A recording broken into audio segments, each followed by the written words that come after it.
สวัสดีครับฝากกดไลค์กดแชร์กดติดตามและกดกระดิ่งเพื่อที่จะได้ไม่พลาดรถที่จะนำมาเสนอให้ชมกันทุกวันนะครับ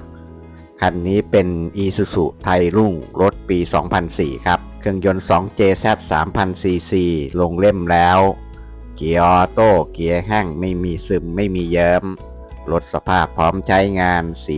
80% สีเดิมโรงงานเครื่องเกียร์สมบูรณ์ช่วงล่างแน่น